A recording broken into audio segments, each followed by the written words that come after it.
কেন্দ্রের fact finding mission এসছে, যারা আরজি কর কেস ডুবিয়েছে, যারা নিজের দলের চন্দন দাস খুন হয়েছে, যারা নিজের দলের তামান্না খাতুন খুন হয়েছে, তারা এখানে এসে same party ruling party Trinamool কংগ্রেসের দালালি করতে এসছে, বিজেপিকে গালাগাল দিচ্ছে। এখানে রুলিং পার্টি কে? বিজেপি না তৃণমূল?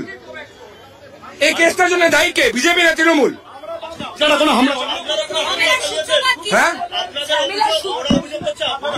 আমরা কোনো হামলা চালানোর ব্যাপার না, কোন এইসব বাজে কথা। ওরা সবসময় তৃণমূলকে বাঁচানোর জন্য মহিলার জামা কেউ ছেড়েনি। ওরা তৃণমূলের যখন দুর্ব্যবস্থা হয়েছে, তখন দুর্ব্যবস্থা এক্সপোজ হয়েছে, তখন সেখানে এসে ফোকাস সরানোর জন্য এইসব টাইপের ঘটনা নিজেরাই রচনা করে। নিজে ঝামেলার সূত্রপাত এইভাবে হয়েছে কিছু, যখন এখানে ফ্যাক্ট ফাইন্ডিং মিশন এসছে, তখন ওরা ফ্যাক্ট ফাইন্ডিং মিশন ভিতরে ঢুকে গেছে, তখন ওরা হঠাৎ করে স্লোগান হিয়ারিং করতে শুরু করেছে, বিজেপি হায় হায়। তো ন্যাচারালি সেটা শুনে বিজেপির লোকেরাও খেপে গেছে। ঠিক আছে, তো বিজেপির লোকেরা স্লোগান করতে গেছিল সেখানে। আমরা প্রথম কথা হচ্ছে, আমরা এখানে কোনো উত্তপ্ত করতে আসিনি, আমরা এখানে কোনো প্রতিবাদ মিছিলও করতে আসিনি। পরিস্থিতি কিন্তু অভিযোগ পাল্টা।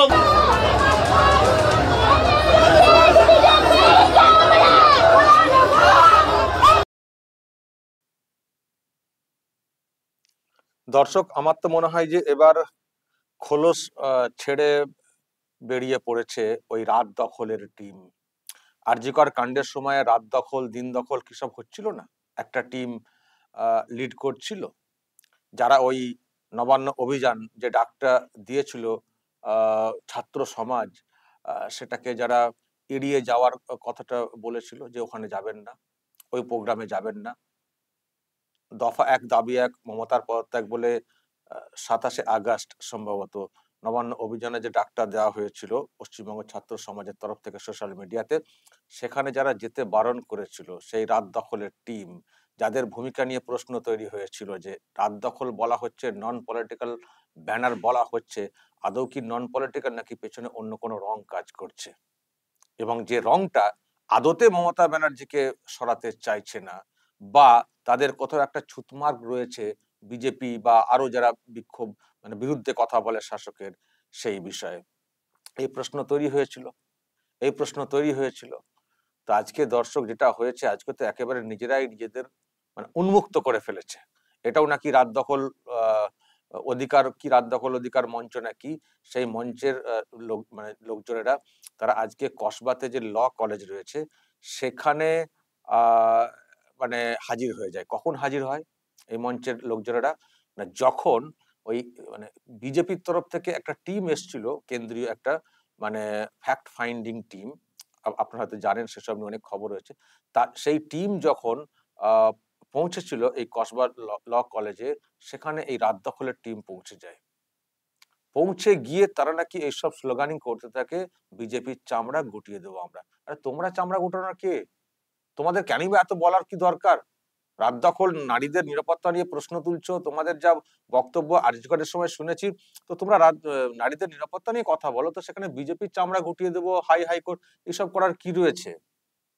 তার মানে তো এটা প্রমাণ হয়ে গেল যে তোমরা তার অ্যান্টি বিজেপি, তোমাদের কোনো পলিটিক্যাল কালার রয়েছে। তার মানে তোমাদের কোনো পলিটিক্যাল কালার রয়েছে, অথচ তোমরা সবাইকে ডাক দিয়েছিলে রাত দখল করো। সত্যিই সেই ডাকে পশ্চিমবঙ্গের মানুষ রং টং কেউ ভাবেননি, সবাই কিন্তু রাস্তাতে নেমেছিলেন। আমিও সেই কভার করেছি। রাত দখল বিরাট করে হয়েছিল সম্ভবত 14 আগস্ট না, এরকম ডেটটা মনে পড়ছে, সামনে তো চলে এলো প্রায়। তো তখন সবাই কিন্তু নেমেছিলেন এবং ভেবেছিলেন যে এই মঞ্চটা একটা সত্যি নন পলিটিক্যাল অরাজনৈতিক মঞ্চ, যেখানে এই ডাকে সকলেরই সাড়া দেওয়াটা যায়। তো আজকে সেই রাত দখল অধিকার মঞ্চ নাকি সেটারই মনে হচ্ছে অংশ। তো তারা যদি এইরকম নিজেদের পলিটিক্যাল কালারকে উন্মুক্ত করে ফেলে, তাহলে আর কি বিশ্বাসযোগ্যতা থাকবে? তোমাদের এত বিজেপির চামড়া গুটিয়ে দেবো আমরা, এইসব বলার কি প্রয়োজন রয়েছে? বিজেপি তার মতো করে ফ্যাক্ট ফাইন্ডিং করছে, তোমরা তোমাদের মতো করে করতে পারো। তোমরা যদি একসঙ্গে সকলকে নিয়ে রাস্তাতে থাকতে চাও, সে সকলের জন্য অ্যাপিল করবে। তো এটা তোমাদের এত গোঁসা, এত রাগটা কিসের জন্য? আবার ওরা নাকি বলেছে যে আমাদের উপরে হামলা হয়েছে, অমুক তমুক। সে তর্ক বিতর্ক তো হবেই, কিন্তু আমরা স্লোগান তো শুনতে পেলাম। আগে কি হয়েছে, পরে কি হয়েছে, সেটা বলার দরকারও নেই। কিন্তু এটুকু পরিষ্কার হয়ে গেল যে টিমটা ওখানে গেছে তারা অ্যান্টি বিজেপি। নাহলে এইরকম স্লোগান কেন দেবে, বিজেপির চামড়া গুটিয়ে দেবো আমরা? তার মানে একেবারে বিজেপি বিরুদ্ধ যে একটা অবস্থান সেটা মোটামুটি পরিষ্কার, সেটা মোটামুটি পরিষ্কার। তারপরে কার ঠেলাঠেলি কোথায় কি হয়েছে, কে পড়ে গেছেন, কার কাপড় ছিঁড়ে গেছে, সেটা অন্য বিষয়, কিন্তু পলিটিক্যাল কালারটা কিন্তু উন্মুক্ত হয়ে গেল। তার মানে এখানে পরিষ্কার হয়ে গেল যে এই রাত দখল দিন দখল বলে যেসব মুভমেন্ট চলতো আরজি করের সময়, যারা অন্যদেরকে ঘেঁচতে দিত না, অন্যদের বলতে বিজেপিকে বিশেষ করে ঘেঁচতে দিত না, বিজেপির লোকজনদেরকে, শুধু রাত দখল না, এই রাত দখল টিমের সঙ্গে আরো কিছু মুভমেন্ট ছিল, আরো কিছু ব্যানার, কিছু ব্যানারে মুভমেন্ট হতো, আরো কিছু নাগরিক কমিটি অমুক তমক কি সব ব্যানারে হতো, বা নানান সব মুভমেন্ট হতো, এবং এমনকি ডাক্তারদের যে মুভমেন্টটা হতো সেটাও এমন সম্পৃক্ত হয়ে গেছিল নিজেদেরকে নন পলিটিক্যাল বলে ইত্যাদি বলে, কিন্তু সেখানেও বিজেপির কাউকে ঘেঁচতে দেওয়া হতো না।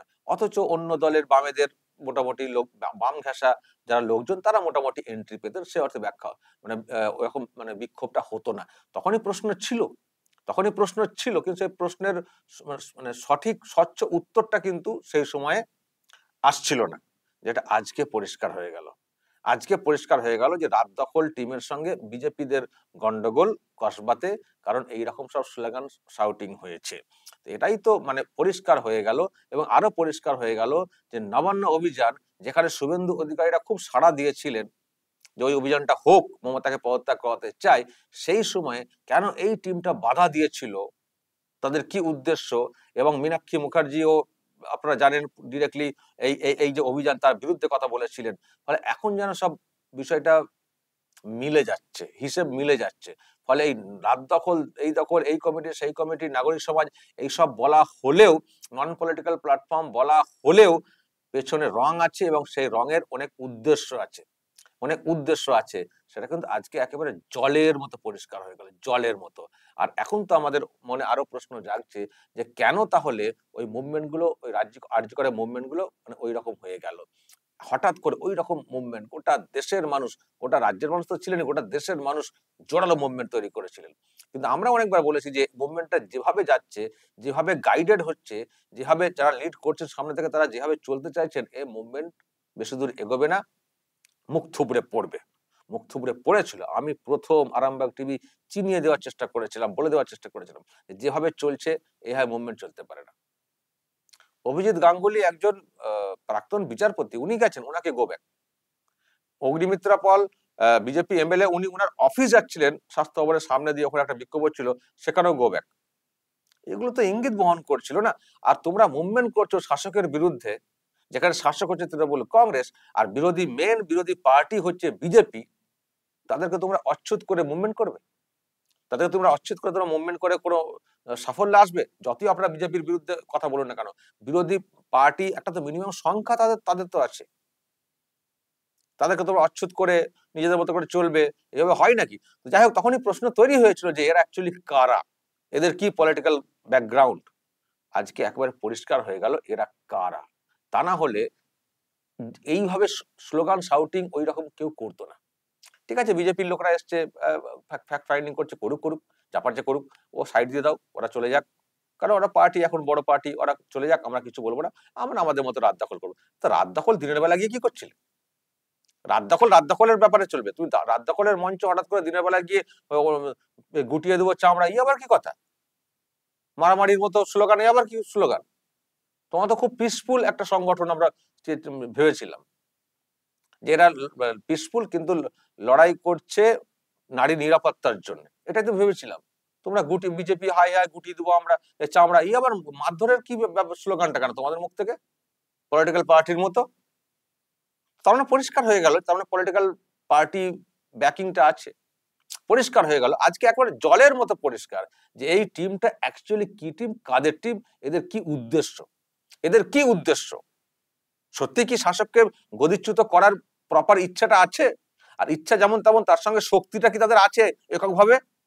তা না হলে তারা না পারবে করতে, আর না দেবে অন্য কাউকে পদচ্যুত করতে, না নিজেরা পারবে, না কাউকে সেখানে লড়তে দেবে বা সমর্থন করবে।